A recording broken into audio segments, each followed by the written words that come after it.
mucho más. Volviendo a las palabras de Carney, según las cuales meter a los banqueros en la cárcel no los disuadirá de cometer delitos, Bill Black, un antiguo fiscal que condenó a 1.800 banqueros tras la crisis de ahorros y préstamos, asegura que la cárcel sí los disuadió. Habló con muchos de ellos que lloraban como niños pequeños prometiendo que harían cualquier cosa por no ir a la cárcel.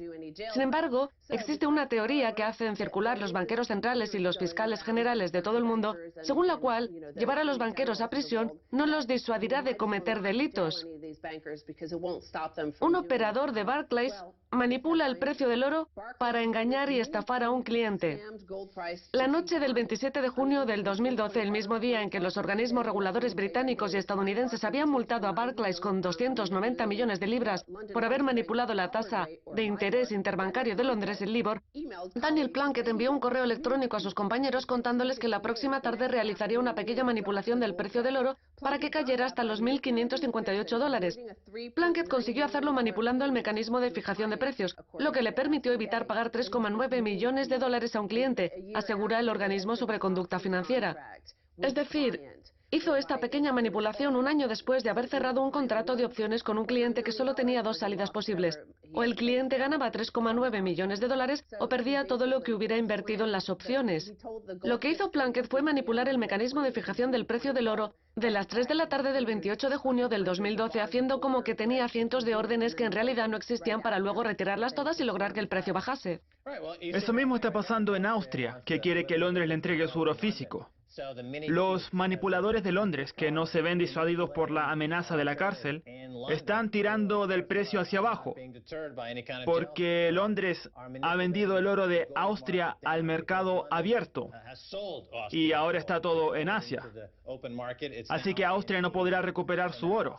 Y lo mismo ocurre con Alemania. Es decir, como suele decirse, están vomitando contratos papel para que el precio baje y que Mark Carney se comporte como un hombre y se ponga a adquirir oro en el mercado abierto para hacer realidad la promesa que le habían hecho a Austria, que habían incumplido.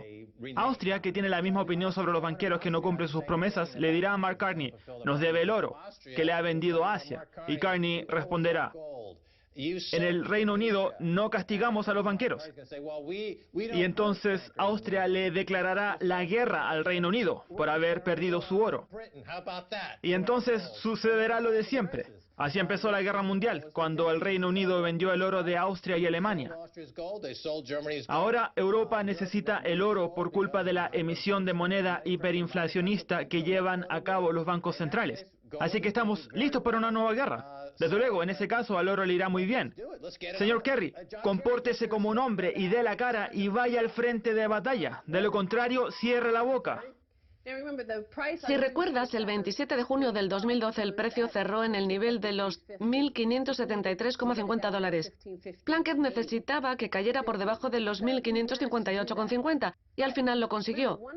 Uno de los argumentos que esgrimen los que niegan la manipulación del mercado del oro es que se trata de un mercado que no se puede manipular, porque por cada comprador tiene que haber un vendedor y para cada vendedor tiene que haber un comprador. Pues bien, este caso pone de manifiesto que el precio puede manipularse hasta el nivel que uno quiera.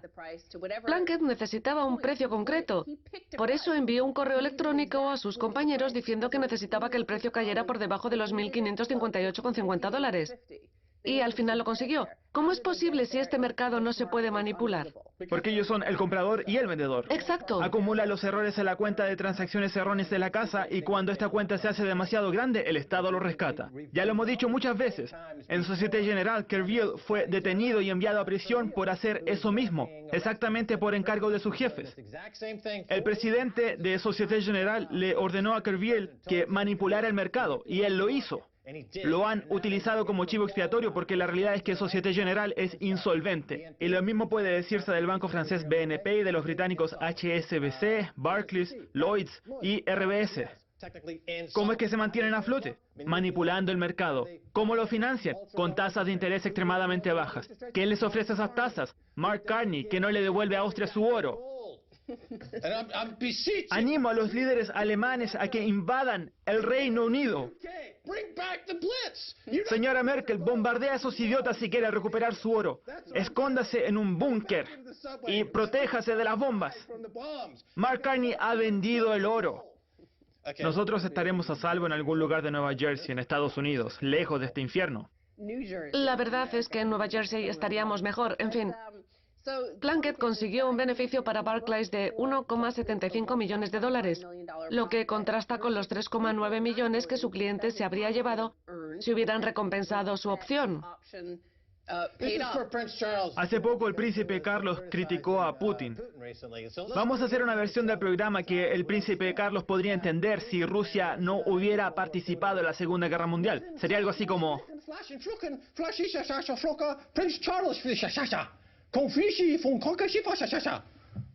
Porque de no ser por Rusia, el príncipe Carlos habría tenido que rendirse a sus superiores alemanes. Es un pequeño ingrato, como Mark Carney. Eso no ha sonado muy alemán. Ha sido el peor acento alemán de la historia. Es que seguía pensando en los bombardeos. Es una idea genial. En fin, el caso es que el cliente perdió 3,9 millones de dólares en lugar de ganarlos, lo que significa que se lo robaron. Pero no hay nada que los disuada.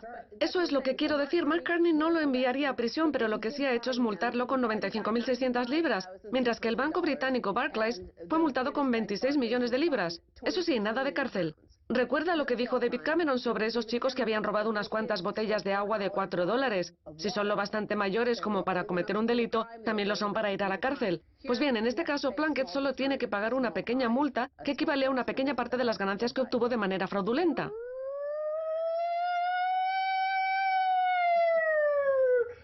¿Dónde están sus cartillas de racionamiento, amigos británicos? Mark Carney ha acabado con ellas. Antes dijiste que los intereses bajos tienen por objeto encubrir todas esas manipulaciones, esas ventas en corto al descubierto y esos delitos violentos contra el sistema financiero mundial, nuestros ahorros, nuestros futuros y nuestros empleos. Veamos el siguiente titular que nos llega de Estados Unidos. La bajada de los intereses no logra impulsar la actividad hipotecaria. La cifra total de solicitudes hipotecarias para refinanciaciones y adquisiciones de viviendas ha caído un 48% en lo que llevamos de año. En cambio, la venta de viviendas, tanto nuevas como usadas, ha subido. ¿Por qué? Porque cada vez hay más compradores que pagan su vivienda íntegramente en efectivo.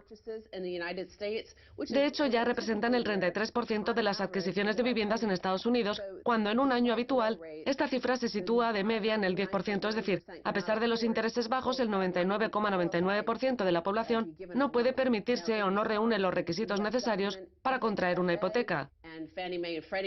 En respuesta a ello, la Agencia Federal de Financiación de la Vivienda, junto con Fannie Mae y Freddie Mac, van a suavizar las condiciones para que el ciudadano común pueda acceder al mercado y que así los que compran íntegramente en efectivo puedan salir beneficiados. Una estafa Ponzi no se puede aflojar, así que van a inundar el mercado de más finanzas Ponzi. Ahora Estados Unidos se ha puesto a vender bonos a Bruselas a través del Banco Central Europeo para mantener la estafa Ponzi a flote. No se está aflojando, es todo mentira. Janet Yellen miente. Por su parte, Danny Blanchflower y Paul Krugman no le dicen a la gente que las tasas de interés generan deflación.